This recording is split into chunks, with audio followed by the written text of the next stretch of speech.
안녕하세요, 청취자 여러분. 오늘 저희가 함께 들여다볼 자료는 조금 특별해요. 네, 바로 한 편의 논문인데요. 이걸 가지고 성경에서 가장 난해하기로 소문난 비유 하나를 완전히 새로운 시각으로 한번 풀어보려고 합니다. 오, 기대되네요.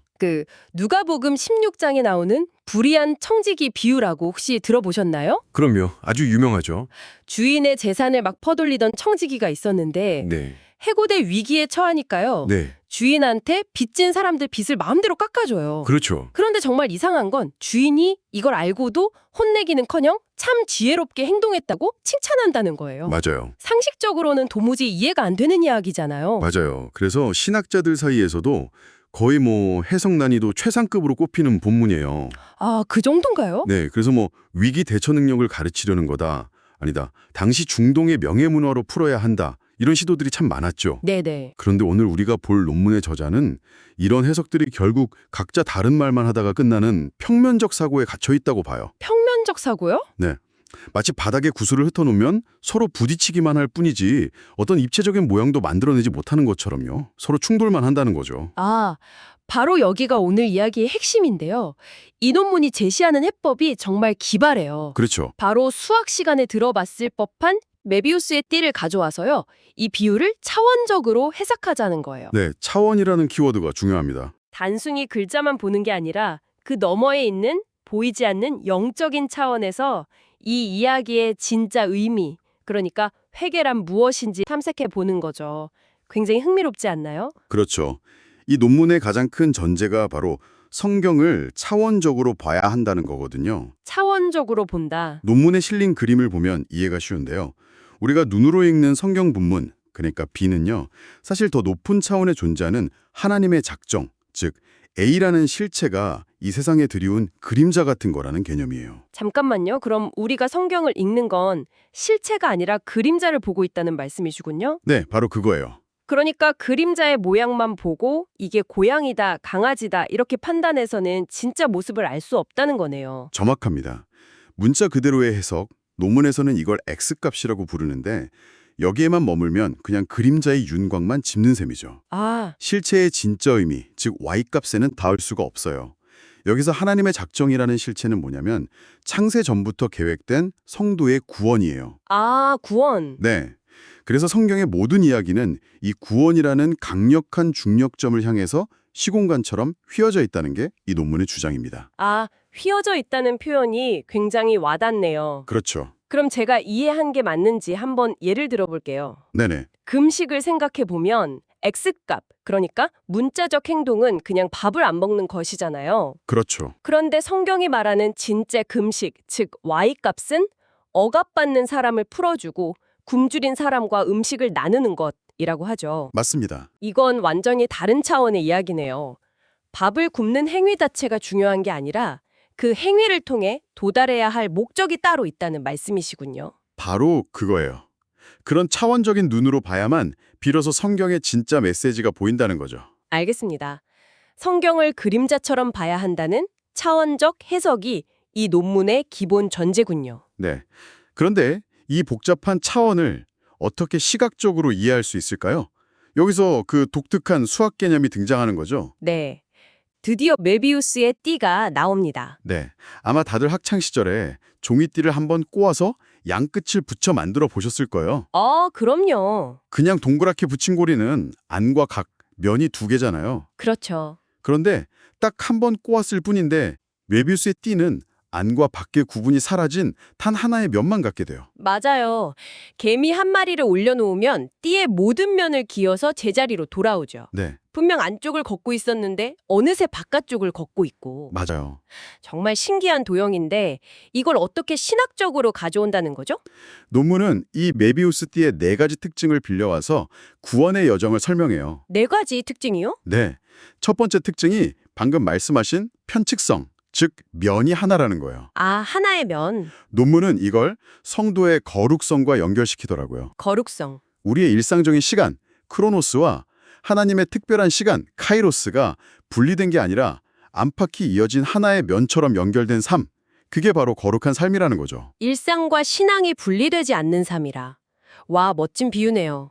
그런데 메비우스의 띠하면 가장 먼저 떠오르는 이미지는 역시 그 꼬임 자체인데 이 뒤틀림은 신학적으로 어떤 의미를 갖게 되나요? 그게 두 번째 특징이고요. 논문에서는 이걸 성도의 심판성에 빗대요. 심판성이요? 네, 여기서 심판이라는 말이 좀 무섭게 들릴 수 있는데 파멸이라기보다는 전환점의 의미가 더 강해요. 아, 전환점? 인생의 경로가 한번 확 뒤틀리는 지점.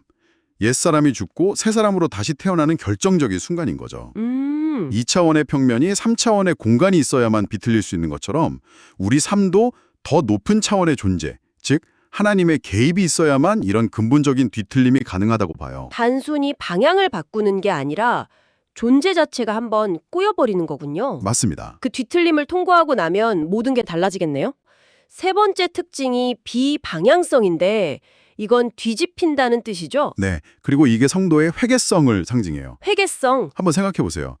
메비스띠 위를 걷는 개미는 자기가 똑바로 가고 있다고 생각하지만 어느 순간 보면 거꾸로 매달려 걷고 있죠. 아, 본인은 몰라요. 그렇겠네요. 회개도 이와 같다는 거예요.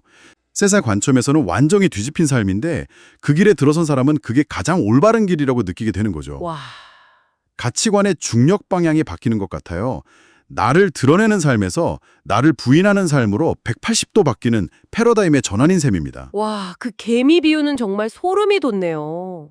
본인은 똑바로 걷고 있는데 사실은 거꾸로 걷고 있다니. 그렇죠. 자, 그럼 마지막 네 번째 특징은 갑절성이라고 되어 있어요.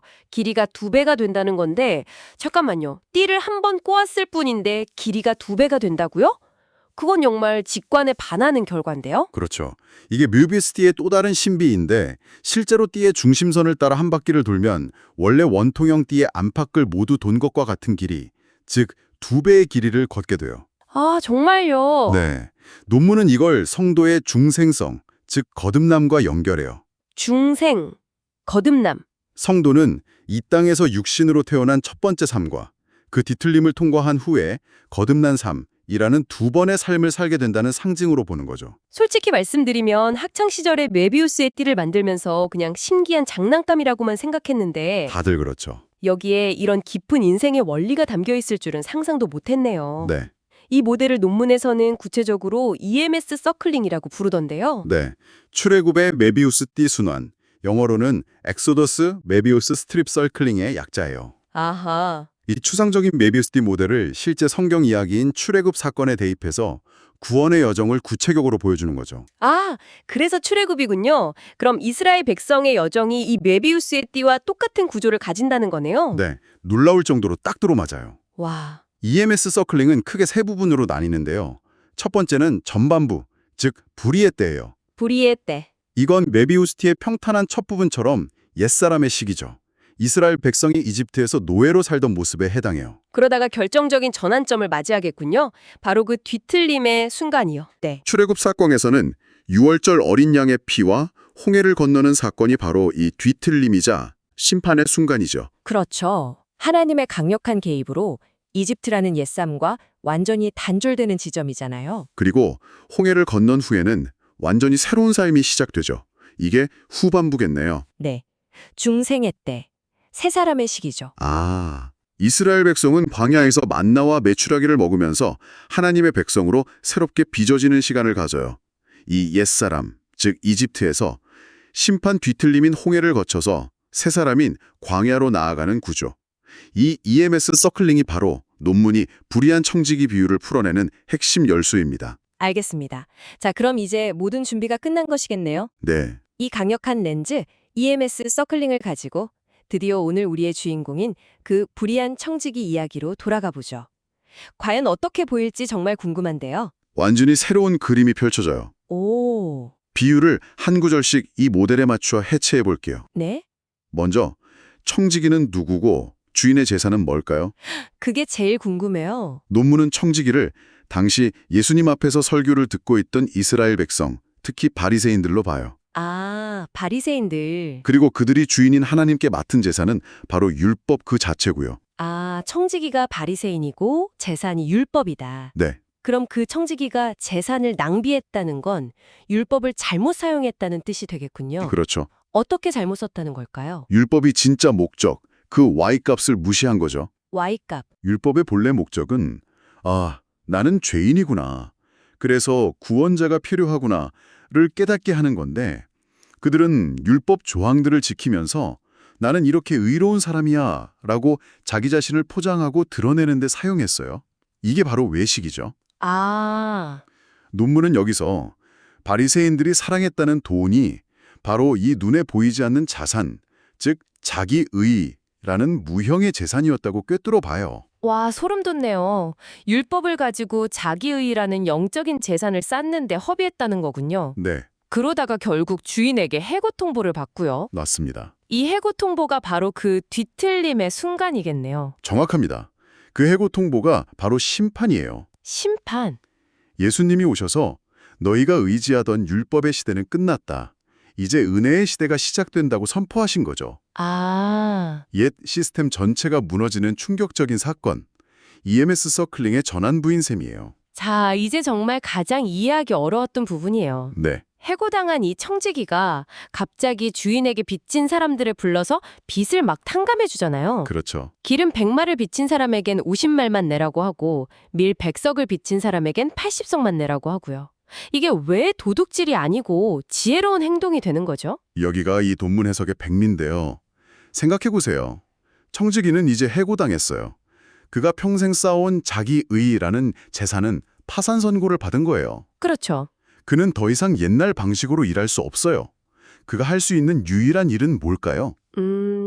이제 자기 마음대로 할 수 있는 게 없으니까 주인의 뜻대로 움직여야 하지 않을까요? 바로 그거예요. 그는 더 이상 율법을 자기의를 쌓는 데 쓰지 않아요. 아, 대신 율법의 본래 목적인 용서와 은혜를 다른 사람들에게 나눠주기 시작하는 거죠. 아하. 비문세 적힌 율법의 조항으로 사람들을 얽매는 게 아니라 은혜로 그들을 풀어주는 거예요. 와, 당신도 용서받을 수 있다는 새로운 시대의 메시지를 전하는 거죠. 이게 바로 주인이 볼 때 내 뜻을 제대로 이해했구나 하는 지혜로운 행동이라는 거예요.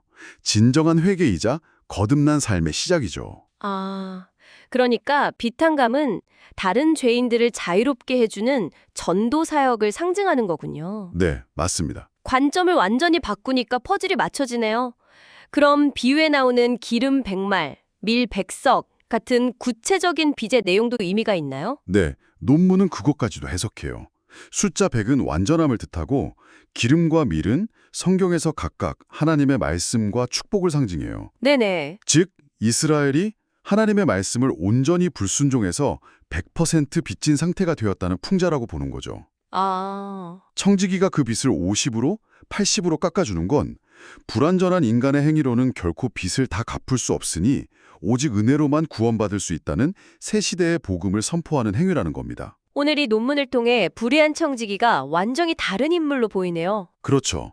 단순히 위기 상황에서 잔꾀를 부리는 약삭빠른 사람이 아니라 심판이라는 거대한 뒤틀림 앞에서 자신의 옛사람이 완전히 파산했음을 인정하고 새로운 차원의 삶, 즉 은혜를 나누는 삶으로 건너간 회개한 자의 모델로 다시 태어났어요. 맞습니다. 논문은 믿음을 휘어진 공간을 꿰뚫어보는 영적 안목이라고 정의하는데요. 불의한 청지기는 심판대 앞에서 자신의 모든 것을 내려놓고 오직 주인의 은혜에 기댈 수밖에 없음을 깨달은 가장 지혜로운 인물이 되는 거죠. 정말 긴 여정이었네요.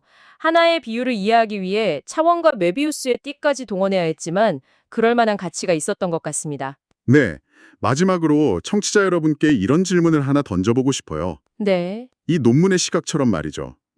어쩌면 우리 삶에서 가장 단단하고 변치 않을 것 같던 문제나 가치관들이 사실은 한번 뒤틀려야만 비로소 진짜 의미를 드러내는 건 아닐까요? 인생의 가장 큰 위기나 실패, 모든 것이 무너져 내리는 그 순간이 실은 우리를 완전히 새로운 차원으로 안내하기 위해 반드시 통과해야만 하는 메비우스의 띠의 바로 그 뒤틀리는 지점일지도 모릅니다.